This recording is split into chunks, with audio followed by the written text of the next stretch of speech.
उत्तर प्रदेश में अब कई तरह की शिकायतों के लिए थाने जाने की जरूरत नहीं होगी। मोबाइल चोरी, साइबर फ्रॉड और दस्तावेज गुम होने जैसे मामलों में घर बैठे ऑनलाइन एफआईआर दर्ज कराई जा सकेगी। किन मामलों में सुविधा दी जा रही, देखिए इस रिपोर्ट में।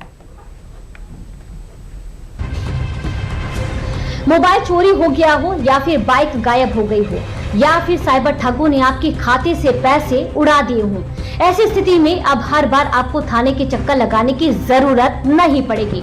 दरअसल कई मामले में अब घर बैठे ही ऑनलाइन एफआईआर यानी कि एफआईआर दर्ज कराई जा सकती है। इतना ही नहीं, इस डिजिटल एफआईआर को कानूनी मान्यता भी प्राप्त है और इसका इस्तेमाल कोर्ट से लेकर इंश्योरेंस क्लेम तक में किया जा सकता है।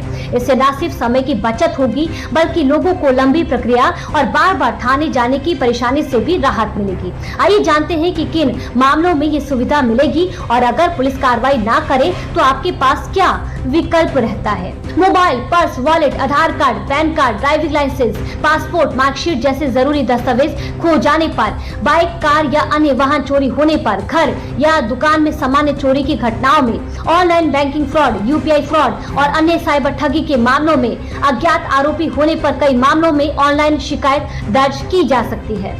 लेकिन एक बात समझना बेहद जरूरी भी हो जाता है, हर शिकायत ऑनलाइन एफआईआर के दायरे में नहीं आती है। कुछ अपराध इतने गंभीर होते हैं कि उनमें कानून के तहत पीड़ित या शिकायतकर्ता की मौजूदगी और पुलिस की तत्काल कार्रवाई भी जरूरी होती है। आइए जानते हैं कि किन मामलों में एफआईआर की सुविधा उपलब्ध नहीं है। अब ये मामले ये हैं: हत्या, दुष्कर्म, गंभीर मारपीट, घरेलू हिंसा, अपहरण, बड़े हादसे या गंभीर आपराधिक घटनाएं। ऐसे मामलों में पीड़ित या शिकायतकर्ता को सीधे पुलिस थाने जाकर एफआईआर दर्ज करानी होगी।